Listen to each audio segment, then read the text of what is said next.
Hello प्यारे दोस्तों, कैसे हो आप सब लोग। उम्मीद करती सब लोग अच्छे हैं और अपनी पढ़ाई पर निरंतर बने हुए हैं। चलिए फ्रेंड्स, अपनी पढ़ाई पर यूं ही कंटिन्यूअस बने रहिए। आपका पढ़ना बेहद ज़रूरी है क्योंकि आपका एग्जाम एकदम पास आता जा रहा है। इसीलिए अपने टाइम को बिल्कुल भी वेस्ट मत कीजिएगा और आपके टाइम को मैं भी बिल्कुल वेस्ट नहीं करूँगी। आपको इधर उधर की फालतू बातें नहीं करूँगी, सीधा आपके टॉपिक पर लेकर आती हूँ। आज अपन पढ़ने वाले हैं अपने वस्त्र एवं आवास का जो पार्ट सेकेंड है। वो फर्स्ट पार्ट में अपन इसके पढ़ चुके हैं। जो अपने विभिन्न प्रांतों के वस्त्र थे, वस्त्रों के रख रखाव के बारे में, ये सब अपन फर्स्ट पार्ट में पढ़ चुके हैं। हस्तकरघा पावरलूम क्या होता है उसके बारे में। अब ये उसी का सेकंड पार्ट है अपने रीड लेवल फर्स्ट पर्यावरण अध्ययन पे।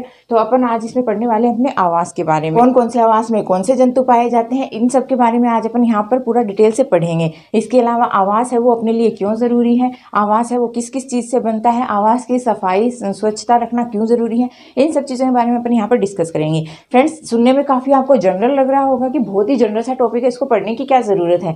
फ्रेंड्स, पढ़ने की जरूरत इसलिए है क्योंकि जितना आपको जनरल लग रहा है उतना ये है नहीं, बहुत ही ज़्यादा इंपॉर्टेंट है। हर साल 2011 2016 में से यहाँ से एक एक क्वेश्चन पुटअप हुआ है सिर्फ इस आवाज से। जितना मैंने यहाँ पर ये टेबल बना रखी ना, इसमें से आपका एक क्वेश्चन पुट हुआ है 2011 में भी और 2016 में भी। इसके अलावा जो अपनी भवन सामग्री जो मैं आपको आगे बताऊंगी, उसमें से भी अपने एक एक क्वेश्चन पुटअप हुआ है 2011 और 16 में। तो आप लोगों को इस पर पूरा गौर करना पड़ेगा कौन से आवास में कौन से जंतु पाए जाते हैं। तो चलिए फ्रेंड्स, अपना आज का वीडियो शुरू कर लेते हैं और अपने देख लेते हैं जो अपने आवास होते हैं वो कितने टाइप के होते हैं। तो देखिए, अपने आवास है। सबसे पहले तो आवास होता क्या है। तो आवास फ्रेंड्स रहने के स्थान को कहते हैं। आवास जो होता है वो कोई रहने का स्थान जो होता है उसको कहा जाता है, जिसमें अपने जंतु भी रहते हैं। अपने जो ह्यूमंस होते हैं वो भी अपने लिए आवास का निर्माण करते हैं। जंतु, जितने भी जीव जंतु हैं, उन सबको भी रहने के लिए कोई ना कोई आवास की ज़रूरत होती है।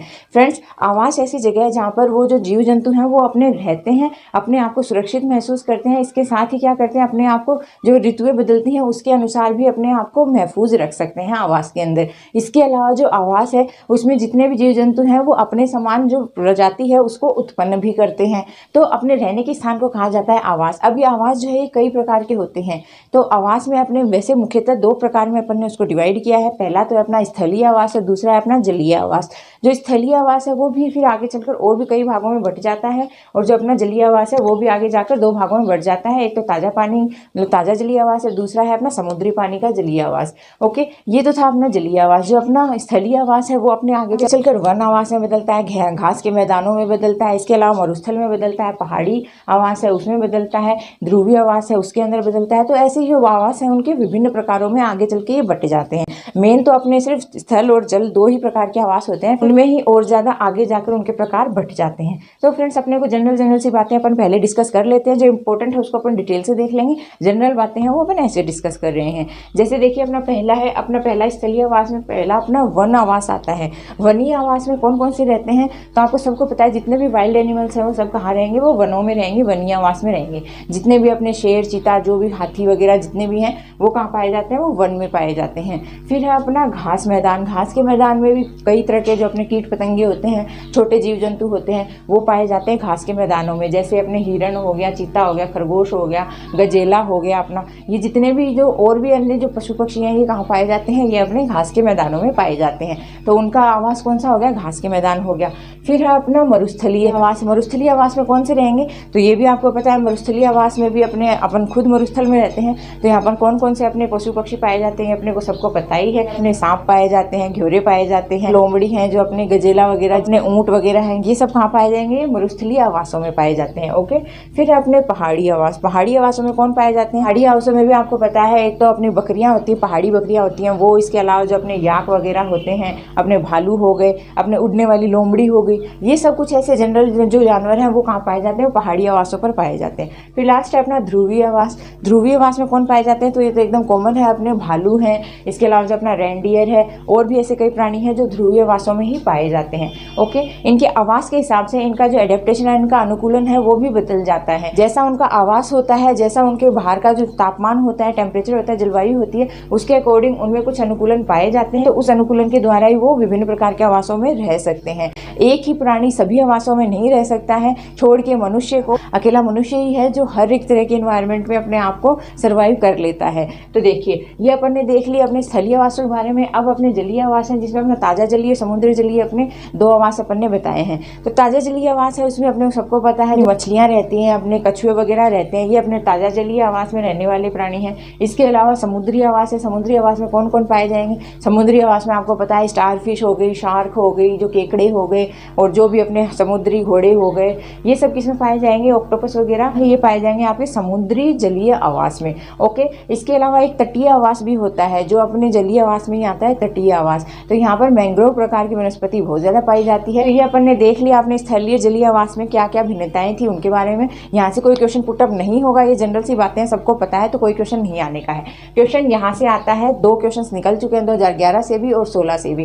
तो देखिए, इसको अपन ध्यान से देख लेते हैं। जनरल चीज़ें हैं लेकिन अपने दिमाग में होनी चाहिए। देखिए, पहला है अपने विभिन्न प्रकार के आवास और उसमें रहने वाले जीव। तो विभिन्न प्रकार के आवास मैंने इधर लिखे हैं, जीव उनमें रहने वाले इधर लिखे हैं। तो देखिए, सबसे पहले अपने बिल में कौन से जीव जंतु रहते हैं? तो बिल में चूहा रहता है, सांप रहता है, खरगोश रहता है, दीमक रहती है, चींटी रहती है और गोयरा रहता है। ये सब अपने बिल में रहने वाले जंतु हैं। पूछा गया था चूहे के बारे में कि चूहा कहाँ रहता है, तो चूहा कहाँ रहता है? बिल में रहता है। ओके, नेक्स्ट है घोंसला। घोंसले में कौन रहता है? तो घोंसले में बयां रहती है, बुलबुल रहती है, कठफोड़वा रहता है, चिड़िया रहती है, कबूतर रहते हैं। तो ये कहाँ रहते हैं? घोंसले में रहते हैं। नेक्स्ट है अपना मांद या गुफा। मांद या गुफा में कौन रहते हैं? तो इसमें शेर रहता है, भेड़िए रहते हैं, लोमड़ी रहती है और भालू रहते हैं। ओके, नेक्स्ट है अपना केनल। केनल में कौन रहते हैं? तो अपने कुत्ते जो होते हैं वो केनल में रहते हैं। ओके, नेक्स्ट है अपनी पेड़ की शाखाएं। पेड़ की शाखाओं पर कौन रहते हैं? तो बंदर रहते हैं, चील रहता है, कौवा रहता है। ये भी अपना पूछा गया क्वेश्चन है कि बंदर कहाँ रहता है? तो पेड़ की शाखा पर रहता है। ओके, नेक्स्ट है अपना घर। घर में कौन रहते हैं? तो घर में छिपकली रहती है, चूहे रहते हैं और पालतू जितने भी जीव जंतु अपन पालते हैं वो सब कहाँ रहते हैं? घर में रहते हैं। देखिए, यहाँ पर भी चूहा आ रहा है। चूहा पूछा गया था कि चूहा कहाँ रहता है, तो चूहे में वहाँ पर ऑप्शन में सिर्फ बिल था, घर का कोई ऑप्शन नहीं था, इसीलिए वहाँ पर आपका बिल सही हो गया। अगर बिल ना होता, घर होता, तो फिर आपको घर टिक कर देना था। ओके, नेक्स्ट है अपना जल। जल में कौन कौन रहते हैं? तो जल में मछली रहती है, मेंढक रहते हैं, कछुआ रहते हैं, केकड़े रहते हैं। ओके, नेक्स्ट है अपना पिंजरा या फिर बाड़ा। इसमें कौन रहते हैं? तो पिंजरा या बाड़ा में गाय, भैंस, भेड़, बकरी ये सब रहते हैं। नेक्स्ट है शुक्रशाला। शुक्रशाला में अपने सुअर जो होती है वो रहती है। अस्तबल। अस्तबल में अपने घोड़े रहते हैं। पेड़ की कोटर। जो पेड़ की कोटर होती है ना, उसके अंदर कौन रहता है? उसके अंदर अपना कंगारू रहता है। फिर है अपने दड़ुआ या फिर मुर्गी खाना। इसमें कौन रहता है? तो इसमें मुर्गी रहती हैं। फिर अपने छत्ते। छत्ते में कौन रहता है? तो अपने पता है मधुमक्खी रहती है, अपने ततैये रहते हैं, अपने जो बर्र होती है ये सब अपने कहाँ रहते हैं? छत्तों में रहते हैं। फिर लास्ट है अपना जाल। जाल में कौन रहता है? तो जाल में मकड़ी रहती है। ये विभिन्न आवास थे, विभिन्न जीव थे जो उनमें रहते हैं। यहाँ पर ये अपनी संतानोत्पत्ति करते हैं। इसके अलावा अपने आप को बाहरी जो वातावरण है उससे सुरक्षित रखते हैं। तो ये अपने बहुत ही इंपॉर्टेंट थी ये टेबल, तो इसको अच्छे से याद रख लीजिएगा कौन सा जो जीव है वो कहाँ पर पाया जाता है। ओके, तो फ्रेंड्स ये तो अपन ने यहाँ तक देख लिया। अब अपन देख लेते हैं जो अपने विभिन्न प्रकार के आवास होते हैं उनमें अपने साफ सफाई क्यों रखना जरूरी होता है। तो फ्रेंड्स ये तो बहुत ही जनरल सी बात है, इसको कोई ज़्यादा आपको बताने की जरूरत नहीं है। इतने आप समझदार हैं कि साफ सफाई रखेंगे तो आप बीमारियों से दूर रहेंगे, आपका वातावरण है वो शुद्ध रहेगा। तो अपने आसपास का जो भी अपने इन्वायरमेंट है उसको आप साफ सफाई रखना आपका नैतिक दायित्व है। तो इसको आप साफ रखें, ना तो खुद गंदगी फैलाएं ना किसी और को फैलाने दें। इसी के तहत अपना स्वच्छ भारत मिशन है उसको भी चालू किया गया था। कब चालू किया गया था अपना स्वच्छ भारत मिशन? तो फ्रेंड्स इसको बेहद जरूरी है, याद रखिएगा कब चालू हुआ था अपना स्वच्छ भारत मिशन। तो ये चालू हुआ था अपने 2 अक्टूबर 2014 से। कब? 2 अक्टूबर 2014 से इसको शुरू किया गया था स्वच्छ भारत मिशन को। फ्रेंड्स इसके तहत आपको अपने खुद के घर में, अपने पास पड़ोस में सफाई रखना अनिवार्य कर दिया गया है, क्योंकि आप सफाई में रहेंगे तो इससे आपका भी फायदा है, समाज का भी फायदा है। बहुत ही जनरल सी बात है, बस इसकी डेट याद रख लीजिएगा, बहुत इंपॉर्टेंट है। क्योंकि RBSE 2019-20 की जो बुक है ना उसमें 4th और 5th दोनों क्लास की बुकों में स्वच्छ भारत मिशन की डेट दी हुई है। तो आप इसको एकदम से घोल के पी जाइए कि स्वच्छ भारत मिशन कब लागू हुआ था? 2 अक्टूबर 2014 से लागू हुआ था। ओके, ये जनरल सी बात थी कि आपको आस पड़ोस में साफ सफाई रखनी चाहिए, इससे आपके क्या फायदे हैं, नहीं रखेंगे तो उसके क्या नुकसान है,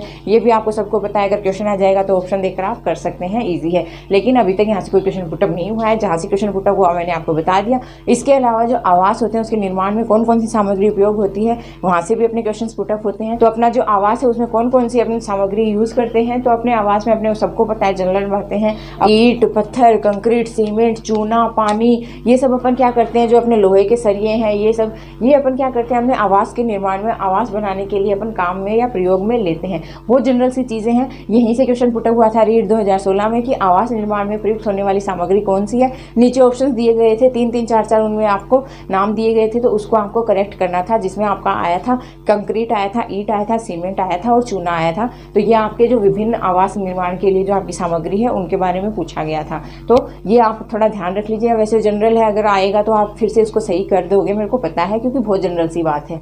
तो फ्रेंड्स यहाँ पर अपना जो ये टॉपिक है पूरा कंप्लीट होता है। अपन ने यहाँ पर अपने 2 नंबर पक्के कर लिए हैं। फर्स्ट पार्ट में अपन ने देखे थे अपने जो विभिन्न वस्त्र हैं उनके बारे में, सेकंड पार्ट में अपन देख रहे हैं अपने विभिन्न आवासों के बारे में। फ्रेंड्स दोनों ही वीडियो काफ़ी इंपॉर्टेंट है, दोनों से ही आपके 2 क्वेश्चन पक्के बन जाते हैं। काफ़ी इंपॉर्टेंट टॉपिक है, तो दोनों को अच्छे से ध्यान में रखिएगा। जनरल टॉपिक है तो याद करने में ज़्यादा दिक्कत भी नहीं होगी, इसीलिए फालतू की चीज़ें ना पढ़ें। जो स्मार्ट स्टडी है वही कीजिए, जहाँ से क्वेश्चन पुटअप होते हैं बस उतना ही पढ़िए, बेफालतू का मैटर पढ़ने की ज़रूरत नहीं है। जो जनरल चीज़ें हैं वो तो वैसे भी आप कर ही दोगे, है ना। तो चलिए फ्रेंड्स, आज का वीडियो यहीं पर खत्म करती हूँ। उम्मीद करती हूँ कि आज का पढ़ाया हुआ आपको अच्छे से समझ में आया होगा। तो अगर आपको अच्छे से समझ में आया तो वीडियो ज़्यादा से ज़्यादा लाइक कर दीजिए और चैनल को दिल खोल कर शेयर और सब्सक्राइब कर दीजिए। आप सभी प्यारे प्यारे दोस्तों का वीडियो को एंड तक देखने के लिए दिल से धन्यवाद। Thank you friends.